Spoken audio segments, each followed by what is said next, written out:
Hi, everybody. I'm so happy to see you. I'm Dr. Robin Gould. Thank you for coming back to the program and to the channel here on lamnetwork.tv. I'm so glad to see you. We are going to do another time together with the portion, and I'm excited about it because I think you're going to enjoy it. I've got my timer set. So we can keep this exactly within the hour for the rebroadcast because this will be rebroadcast. I'm not sure when. Monday night, I think. But anyway, whenever it is, it'll be archived. So yeah, remember the future begins now. I am an attachment specialist in case you're new to my program here. And what we do is we cover biblical topics. A lot of times we focus on the portion just to stand in solidarity with believers all over the world. And we look at everything from an attachment lens. So here we go. We're going to just jump right on in. It's a real chilly day. Even here in Florida, we're having a little bit of a cold front. So it's kind of nice. I don't know, like a little bit of a change of season. And I think as we go through the portions, we start seeing, as the seasons change, similar themes. And of course, this is actually one of a lot of people's very, very curious portions. And so the future begins now, and we're going to be writing our destinies by obedience. And that's really kind of how that works.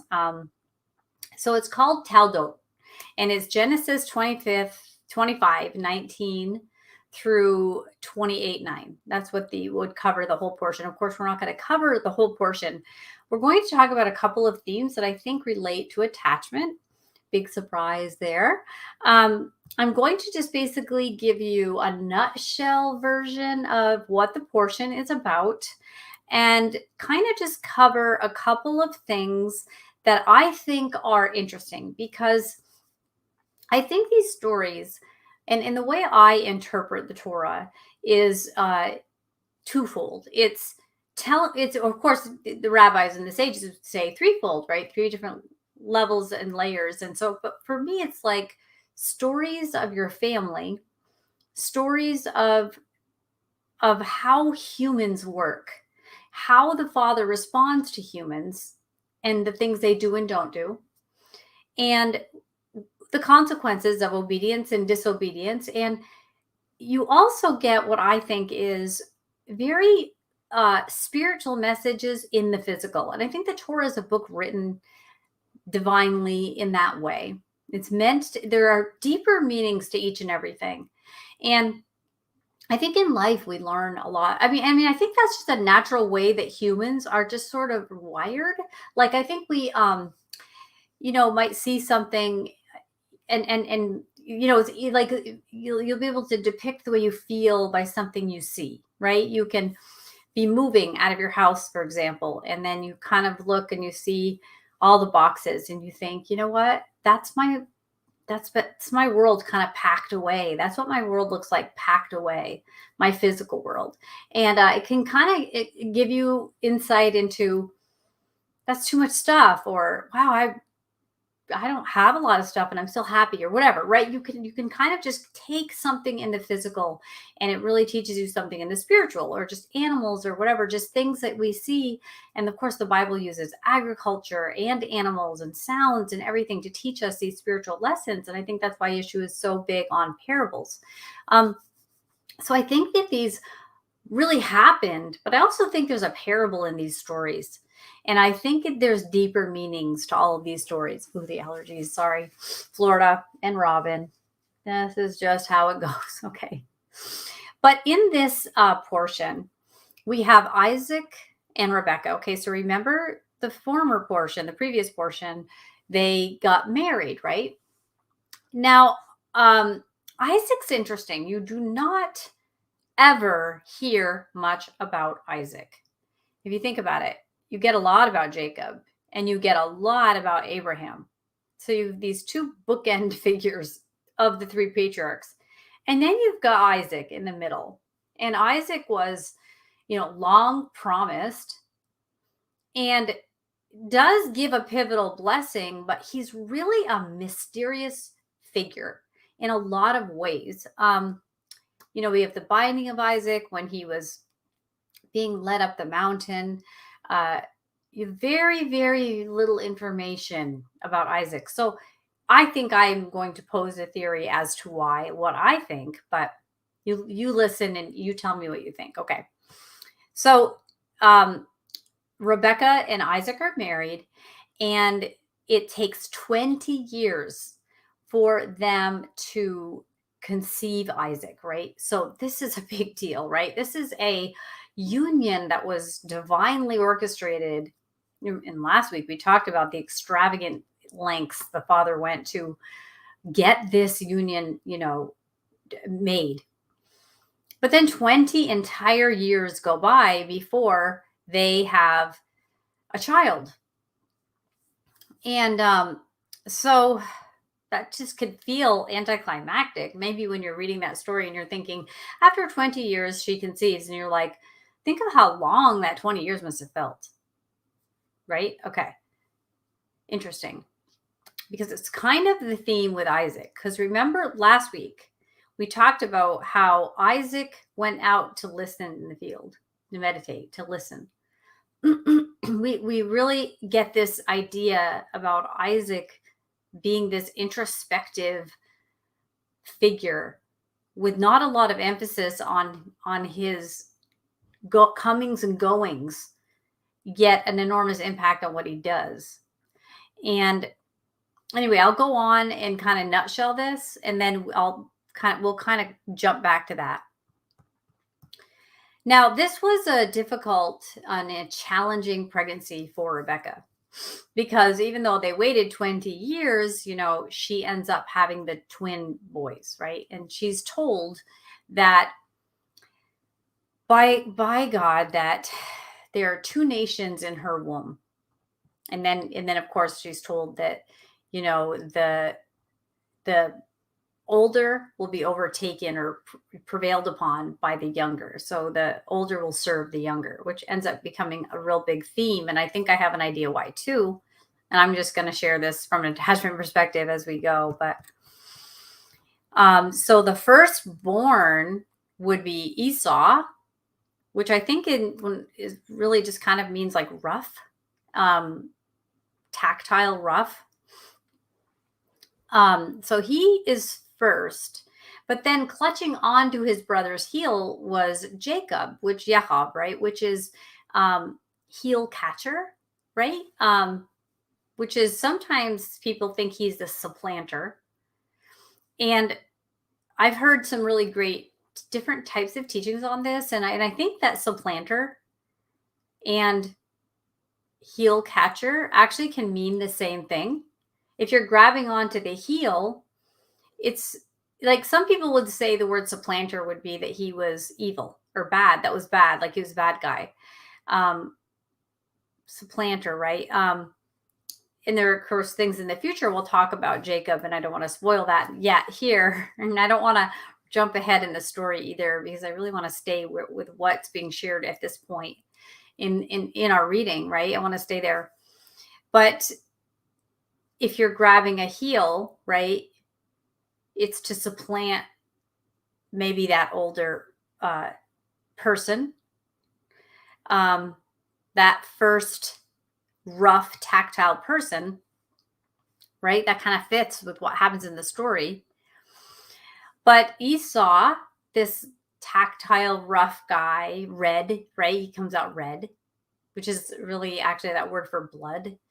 The idea of blood being red, right?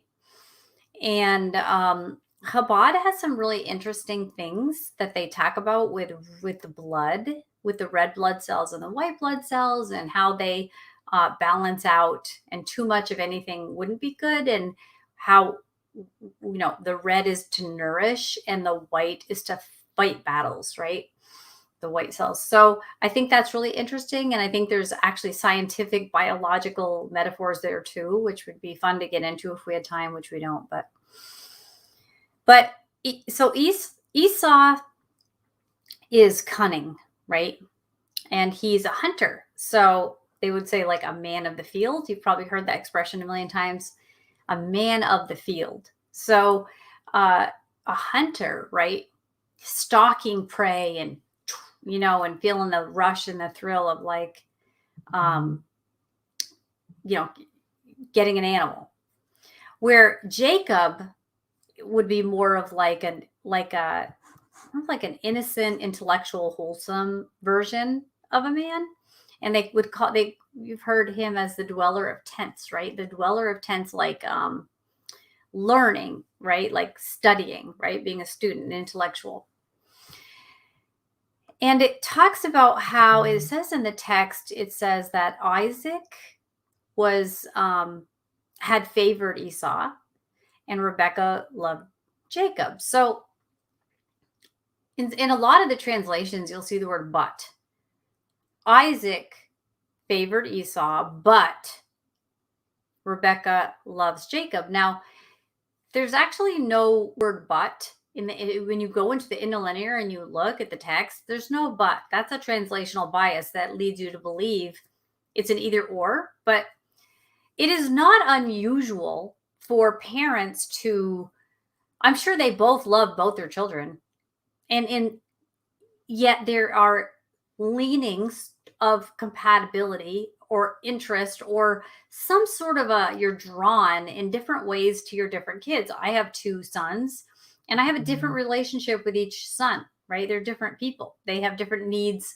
They bring out different parts of my personality and they're different. Now, when you think about how it's so weird, because here we have Isaac very stoically volunteering himself to go up, trusting the father that he would, where's the wood, father? Like, what are we doing?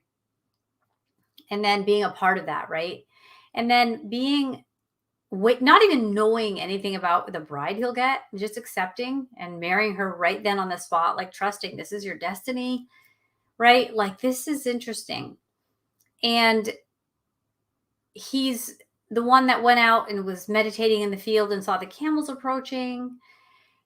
And Isaac is just this listener, right? He's just this listener. And he was the one who like dug wells, right? That's what he did. He dug wells for water. So what's interesting is you've got this patriarch sandwiched in the middle. And it's so unusual how this seems to come down, if you really think about it. Abraham was the traveler. You will leave everything and go to the cryptic land I'll tell you about. I'm not going to tell you what it's like, hardly. I'm just going to tell you, leave everything and go somewhere. And then you have Jacob, and as you know, I mean, he's the guy who waits and fights for something and is he's a very intelligent businessman with the goats and all that, right? Like, he's a strong endurance, right? And in the middle, you've got really nothing talked about Isaac, but he's the one who digs the wells, which would, to me, represent that whole idea of listening and the waters and not thirsting, and the wells where, the life is in the water. And so metaphorically, I can see these 3 patriarchs sort of embody, when put together, what we all need to be. We need to leave something. We need to dig a well and harness that water. And then we have to fight for it. And I feel like that's kind of a lesson just in and of itself. I've never heard anyone talk that way, so I could be wrong. I just think that's the way I see that. Okay. So there's no but Isaac is drawn to Esau. Now, that could be because he felt like he could be more help to Esau. Like, he could rub off more on Esau than he could on Jacob. Like, Jacob didn't need introspective Isaac as much as Esau did. Because if you look at Rebecca, remember, she watered all those camels, like, tough job. And then she just went on her way and got married immediately, just like tough lady, right? And kind of just went through a lot of different things there. She waited 20 years. I mean, just a strong woman, right? And Jacob was a dweller of tents, sort of you kind of think of him as like a more of an indoor boy, you know what I mean? Like, where she would be like, I think I can help him better. So these ideas of favoring and loving. Now, I'm not trying to just make everything palatable. There's a lot of stuff in the word that is not that palatable, particularly in our culture. We don't understand it or how it's translated or what it meant or how that felt at that time. We admit this. I admit this, right? But it would make sense to me that we're drawn to the son we can help the most. And so you'll see, even, it's team up situation. Now, I have two sons, a husband and me. So we have what's called a hierarchical triad. It's like three boys and one girl, and so there's dynamics involved in that. And then there's the idea of which boy does mom identify more with, which boy does dad identify more with, and how does that work? And there's some real truth to these dynamics in families. And this is no exception. There are dynamics that are there. So I kind of just feel like instead of obsessing on, well, no wonder, Esau turned out the way he did, it's because he didn't have the nourishing aspect of his mom. He only had the, I'm proud of you, son, that you're a good hunter, from his dad. And he was always posturing. But it kind of talks about in the text that he was born red. And the prediction was already there, right? And the idea that the father rejected Esau, not as a person, but the inertia of action in which he would live out and execute his destiny. Because he did some things that weren't right. So did Jacob, for sure. But Rebecca really was like drawn to Jacob. So sometimes we're drawn to our opposites because we feel like they need us. We have something to give them and they have something to give us. It's just something to think about. Make of that what you will. So one day when Esau is returning, he had been working out in the fields and hunting down animals, right?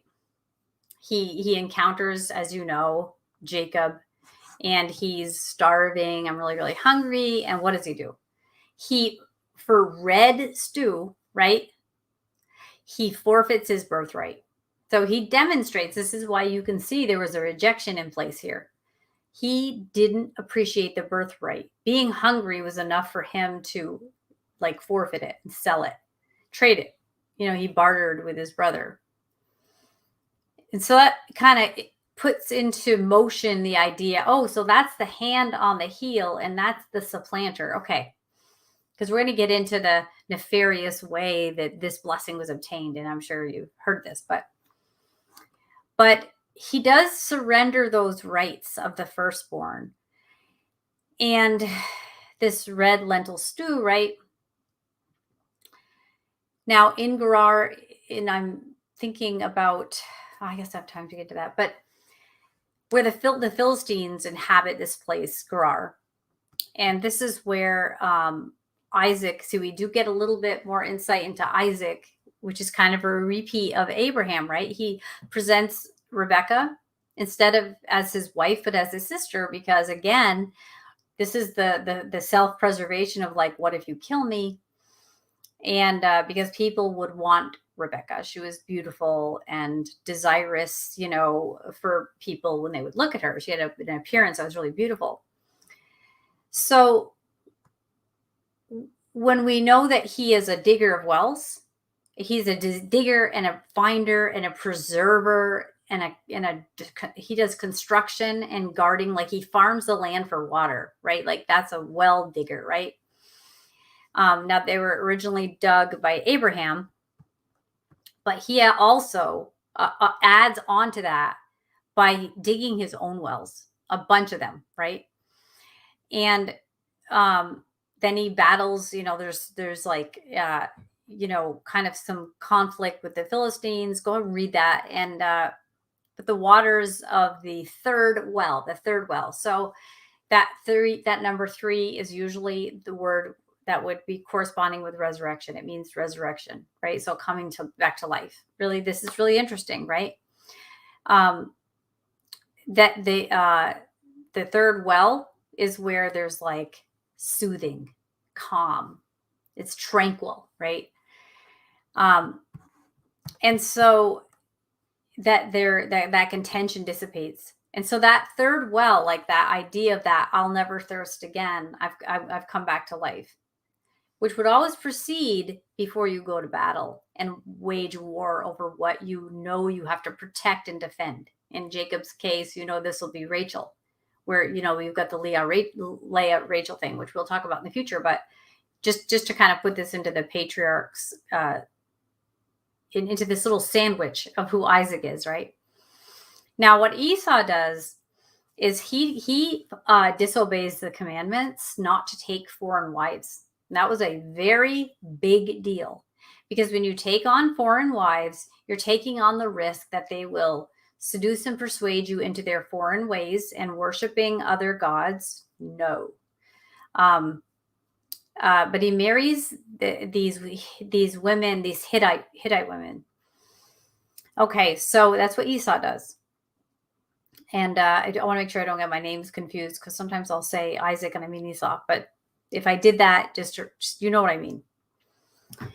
So, of course, then, we see it jumps really quickly into Isaac just like being old. And of course, his eyesight was going. He was just about blind.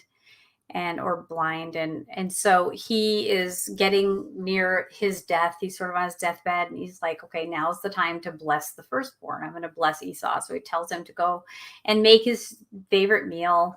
But you have Rebecca, right? So now Rebecca's the mother. Mothers can be very intuitive, and she was not blind. Okay, so Rebecca, not blind, Isaac, blind. Okay. That's interesting to me that the text is telling us this, and that was the case, because it tells me that Rebecca can see things that Isaac cannot see. And as he was declining, Rebecca didn't seem like she was. So that's interesting. He's declining and blind.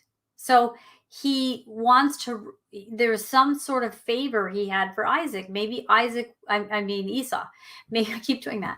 Maybe Esau was something Isaac kind of coveted. Like, I wish I was that hunting guy, and I wish I had, sort of the ability to be that guy. And that's just not like who I am. But I made a son who is that, right? And as a woman having given birth to sons, it's very strange that another gender of person, you give birth to that. It's like you make that. It's really interesting. So when things are really, really different from us and we've produced it, we're like, wow, that's curious. Like, I want to figure that thing out, and it was really interesting raising boys, because it really just gave me such a different perspective on what's it like to be a boy? What's it like to live and grow up and be a man? It's just been really good for me, right? I'm a woman, so it was really good for me. But Rebecca saw things that Isaac could not have seen. And so here we have red, hairy Esau and smooth, intellectual, tent-dwelling, educated Jacob. So Rebecca just hatches this plot, and it's interesting because she covers him up with hairy skins, right? Which is kind of takes you back to Genesis. There's some sort of covering with animal skins.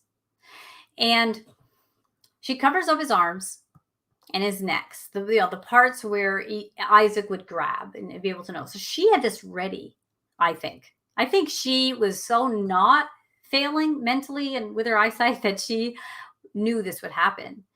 Personally, that's just my opinion. She already had the meal, the components and elements to the meal that Esau had to go out and hunt for, ready for this meal for Jacob to provide it, as if he was Esau, right?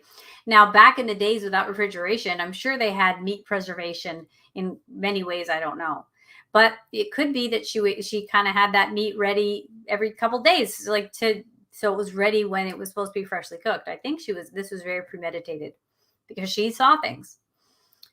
And she, is an intuitive person on some level spiritually, very much, because she knew to water the camels, right?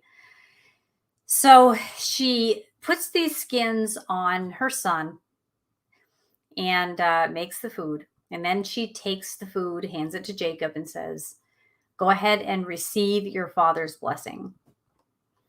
And the blessing is like, and I'm going to quote this, the dew of the heaven and the fat of the land. That was what the blessing was. the dew of the heaven, and the fat of the lamb. Now, remember, Esau had already done things that were not good and forfeited his birthright. So I personally, as I'm reading the story, I've already rejected Esau as qualified to receive the dew of heaven and the fat of the land. I've already found him ineligible by his actions. He is not in his blessing path, if you will, right? And of course, this would include, kingship over the brother, right? This would be over Jacob if this was Esau, right? That's what he would be getting. Now imagine if the hunter that married the foreign wives and didn't even care about the birthright was in charge of the one who did care about it. Okay, so when, of course, Esau comes back after this happens, because Jacob very specifically, dishonestly misrepresented himself to his blind, dying father. And a lot of people get hooked up on that part. And it's pretty easy to, because it's like, that just seems like a really mean deathbed trick to do to somebody. But, I'm going to tell you something. Having had, experience with hospice with other, people that I've helped or worked with or volunteered or whatever, it's like, there is a lot of promises that people make that really help people, even if they don't know if they can realize them. They are just working through, right? So there's a bunch of reality that we're faced with the Torah. It really isn't just a fairy tale. We're faced with a lot of realities. But of course, as Esau gets back and he's like, I want my blessing, and the father's like, I already gave it to you. Like, no, you didn't. And so then, of course, Isaac's despondent over this, right? And he's like, we'll just take it away and now give it to me. I'm here. And he's like, I can't. Once I give that, it's done. Like, that's a promise and an oath. It's done. It's over. And so all he can do, and of course, Esau is really upset, is that he it's like he says, okay, here's what you'll do. He says that you're basically going to live a life of fighting warrior contention, living by the sword. And then he says, that Jacob is going to make some missteps, make some problems, and that he's going to forfeit, his leadership role over the older. So that's an interesting idea, that there's going to be a reversal. What will that look like? What does that mean? Okay, so, and I'm going to stop on that little point there, because I'm going to start next week on that, because it leads me into what we're talking about next week. So of course, then Jacob's like, I'm so afraid, because when you are the tent dweller and you deceive your good sharpshooting brother of his blessing, you kind of get out of there, right? Because that's scary, right? So he wants to, get out of the wrath that's waiting for him. And then he also needs to find a wife somewhere else, because he needs to begin his future. And he wants to get it from, within the family of Laban, just sort of the same way that Isaac found Rebekah, right? And Jacob wanted to do that as well. And so then you get Esau. It talks about him going and marrying one of Ishmael's daughters.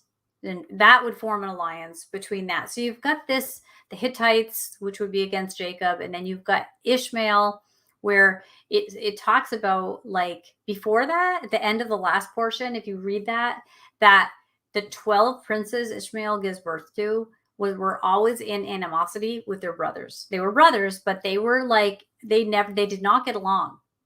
So was that a strategic maneuver of Esau to go and marry one of his daughters that forges an alliance? Marriages are used even today in our regular, even Western United States culture, to forge alliances. It happens all the time. And but that's interesting, because he forms that alliance. And so, of course, So fascinating here that we have this idea that that this nondescript Isaac was a pawn. He was always the one who was very trusting and didn't know what was going to happen, and it happened, right? He was the child that she laughed. It like meant she laughed, right? Because you're going to have a baby. Okay, yeah, all right. And there's a lot of ways some people think she laughs with joy and then denies it, but the fact that she denies it makes you think she laughed like, okay, that'll work. You know how we are with politics now. This is a big deal. Look, everything's going to be put right. And you're like, okay, we'll see how that works out, because you just keep getting your hopes up. And so here's Isaac, like he's 20 years, like not even conceived for, right? And then she laughs, like cynicism almost. I see it a little bit like that. Um, and then, he's just following blindly up. Where's the lamb? Where's the offering? Well, the father will provide a lamb. Okay, just kind of goes up, right? And but volunteers, right? Was willing. This is a willing, trusting person. And of course, then he's involved in water and digging wells, right? And the tranquility of the third well. Okay, parts of us, right? The very parts of us, the resurrection of us is where there's tranquil water, will never thirst again, right? That's really powerful.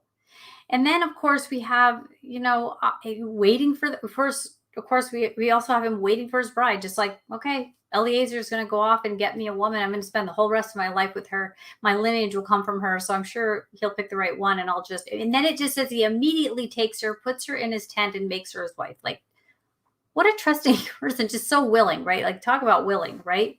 Like a listener. He is already just like so prepared to obey. And so Isaac's just this really interesting character where now he's blind in bed and just, hey, you sure you're Esau? Uh-huh. All right, then here's your blessing, right? So Isaac, it's like he can look wishy-washy at certain times and just sort of always unprepared and tricked and fooled and just kind of like, ugh. But I think Isaac's a powerful figure that demonstrates that long suffering, right? That compassionate waiting, that one who listens, the one who knows it'll be okay, even when it doesn't look okay, even when we're going up and you might stab me with a knife, it'll be okay. You know what? You don't feel like Jacob. I mean, Esau, you feel like Jacob, but I'm going to go ahead with it because it'll be okay. It wasn't like he said, go get your mother and make her swear. Go get your brother because I all want you in the room at the time. He didn't do any of those things, and he could have. He could have requested and demanded that. But it seems like Isaac's always sort of fluid. He's always sort of listening, just liquid water, right? He flows. He goes with the flow. He kind of goes with what's happening. He's just kind of like laugh, when like what a laugh is, right? You're just watching something and something's funny and you just laugh, right? And you feel better. You're just like, oh my gosh, because laughter has there's different mechanisms to laughter. A lot of people think it's like nerves. It's actually a nervousness because the information being provided is clever and doesn't fit in a column that your mind can put it in. So you laugh to ease the anxiety of that. And we have learned to understand that as being funny. Okay, so humor I could make humor not funny by talking about it from a scientific perspective, and we won't do that. But laughing, right? Just like laughing is something spontaneous, sort of you went with it. And like some of the worst stories we have, things that were really negative or upsetting, we laugh about now, right? We tell that story and it was at the time so upsetting and we were so upset. And now it's like a war story we tell, and we tell it funny sometimes, even though these are like really upsetting things, right? That's really a normal part of humanity, of just the way that we recount stories, and we laugh or whatever. And laughter is a piece of living, right? And a lot of people, I've heard people say, do you think you should ever laugh? And it's just, to me, the dumbest question. Okay, there are no dumb questions. Let's just say that, because people don't know everything. And I certainly don't ever pretend to know everything, and I don't know everything, but I bet he laughed a lot. I bet he was all three of these patriarchs just in one, just like we are on some level, right? These patriarchs demonstrate the way we are. And Isaac very specifically is fluid. He's probably prone to laughter. Just kind of like that personality type that just sort of, can just enjoy the moment, or just know it's going to be okay. And then there's just like other people, they're prepared, they're ready, nothing overtakes them. They're preppers, they're ready for everything. They always think of the worst that can happen, and they're ready. And these people laugh too, right? But Isaac just really strikes me as this person who continues to just go with the flow, and that is connected with that water of the resurrection, of the idea of tranquility, serenity. That just, hey, it's going to be okay. I'm the son that was conceived after 20 years. Finally, I'm born. So 20 years, that might seem anticlimactic. And that's the sort of the mindset of his lifestyle and his life view, or his worldview, I could say, where it will happen and it'll be fine. And however it's supposed to work out, it's going to work out. And it's just kind of like that idea of laughing, right? Like, it'll be okay. And sometimes, even when a person's in the midst of struggle, we'll even say to them, one day we're going to laugh about this. Not today, but one day we will laugh about this.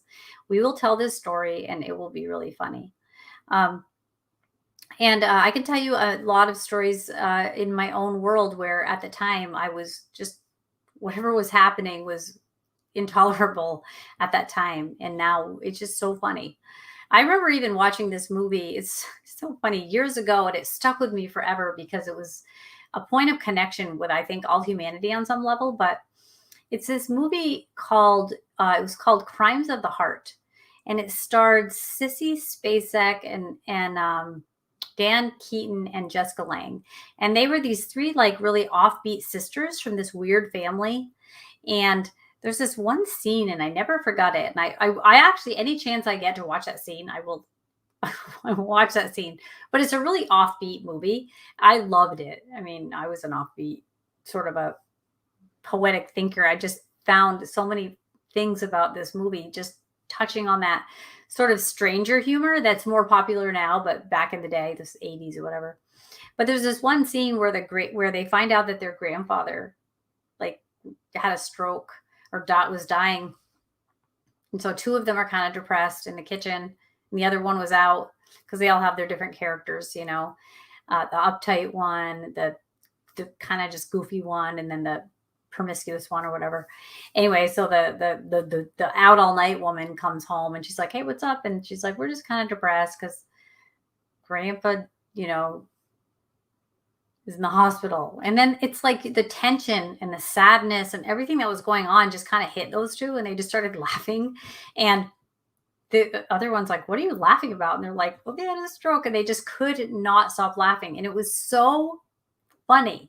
And in terms of the acting, I think they were really laughing. I mean, I just went into hysterics watching that scene. I'm just thinking, that's how human beings are. Like, life comes at you full throttle, headlights in your face, and you're just like, okay, I'm just gonna laugh. And it was just, to me, a very common demand experience. And the other woman is just so confused, like, what is wrong with you two? And they just could not stop laughing. And I had a similar experience one time, and I never forgot it too.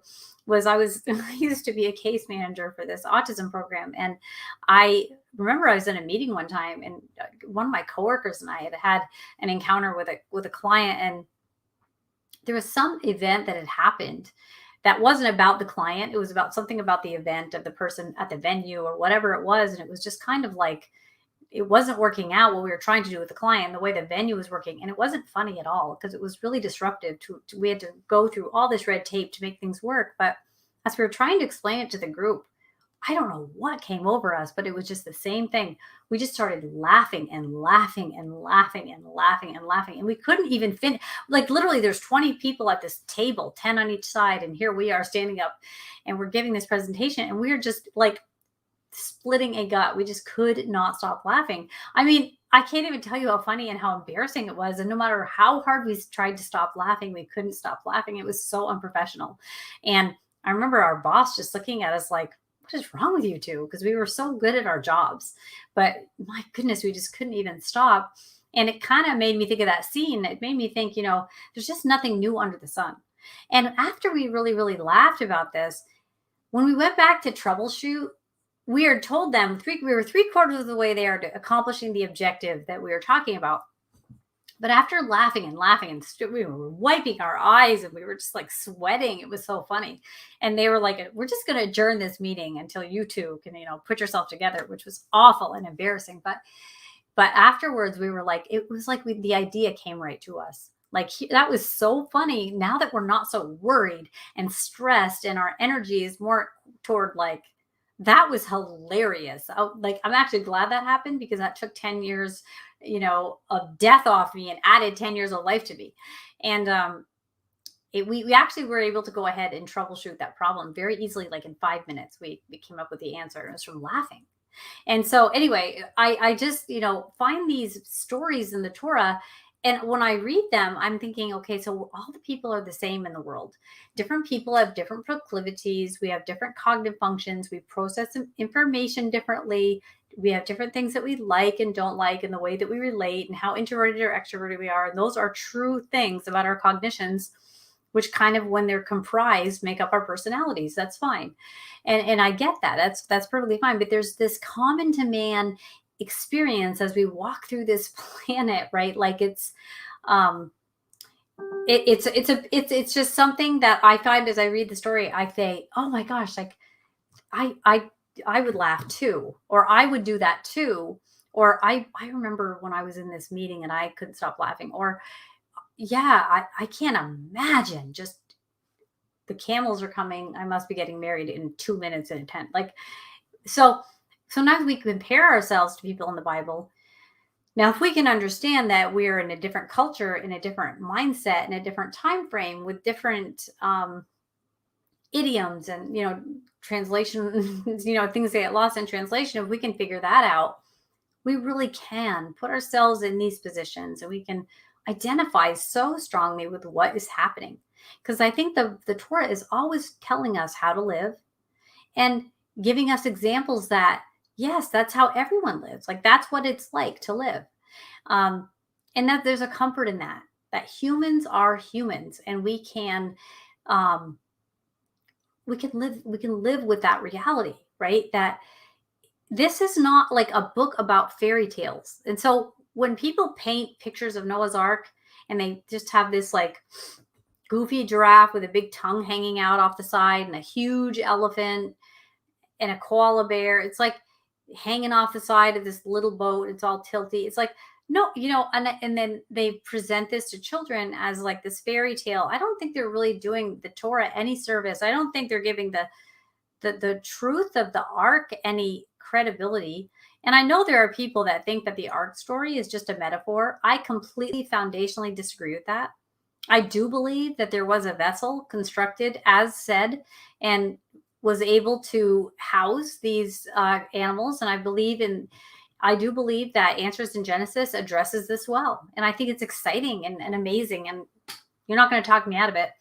I'm not teachable on that. If you think you want to change my mind, a lot of people have tried.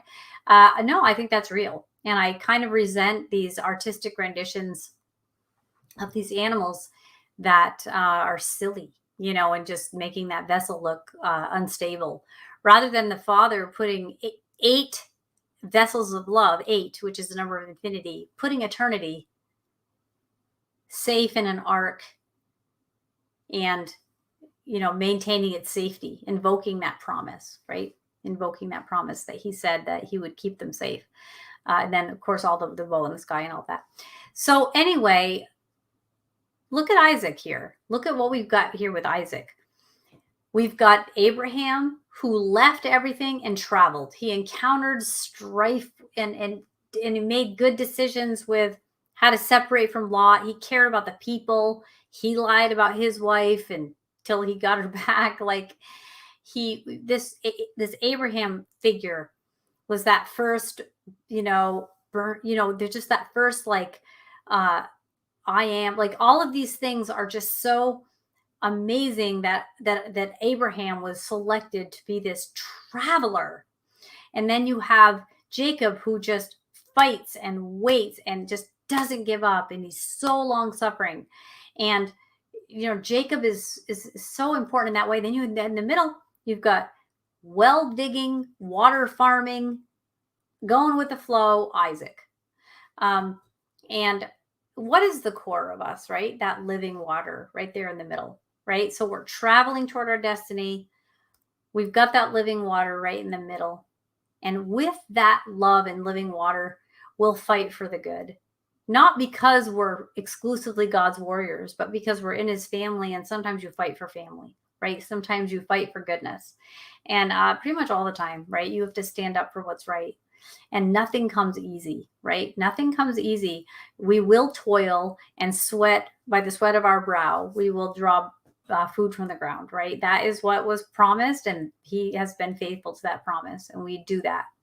In doing that, and if you look at Proverbs, let's see, what was it? I wrote down Proverbs 3:17. It talks about how the Torah, it's about wisdom, right?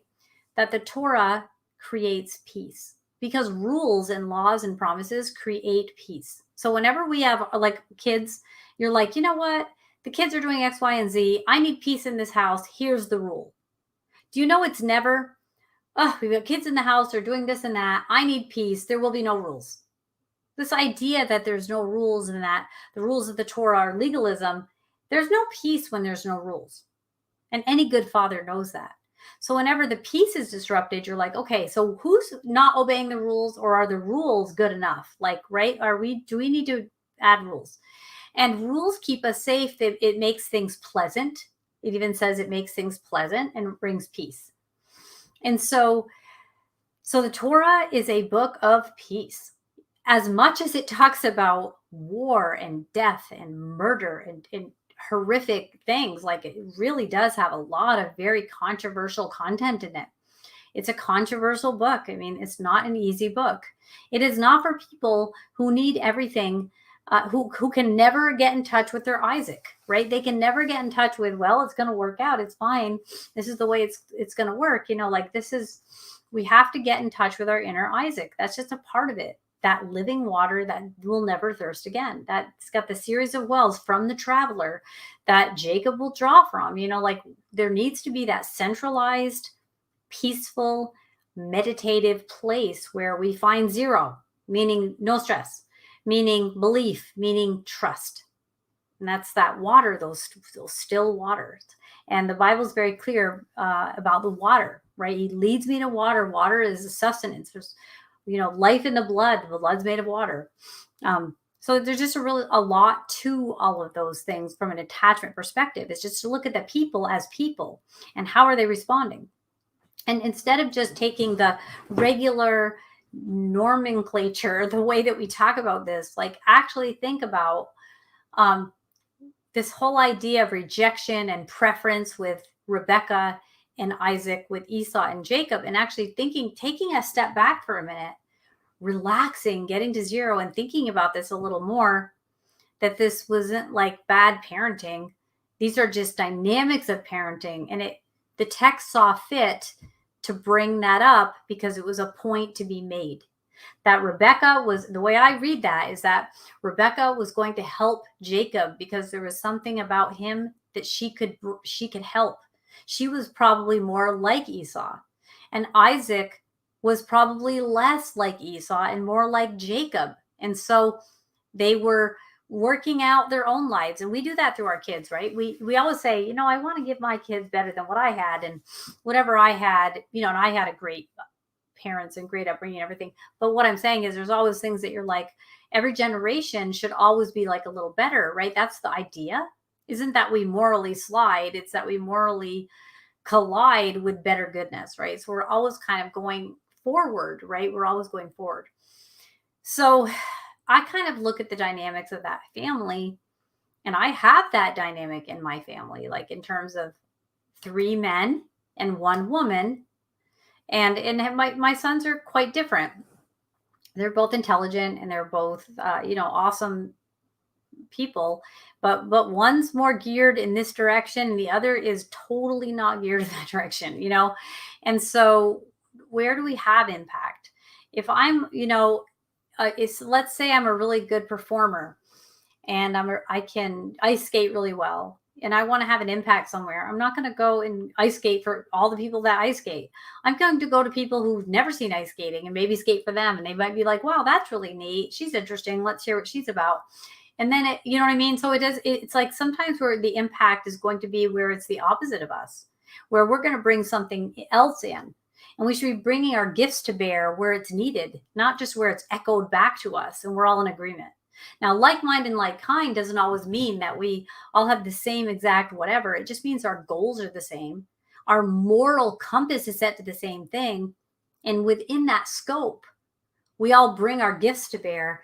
And that's what the community is supposed to look like, right? That's when we become like for Yeshua, his hands, right? His feet. When you fed the least of them, you fed me. When I was a stranger at your door, you invited me in. What? No. When you do it with people, you're doing it for me. Or whenever you're doing something and you don't take credit for it, you know who gets credit for that? The Father. You know what that does? Increases that bond that person has with the Father because they don't have a human being to steal focus. When really, if the Father inspires you to do something good and to do it in secret, do good and do it in secret. And the Father will get that credit. And that's really the most important thing it's something we all struggle with. We get stuck in needing credit.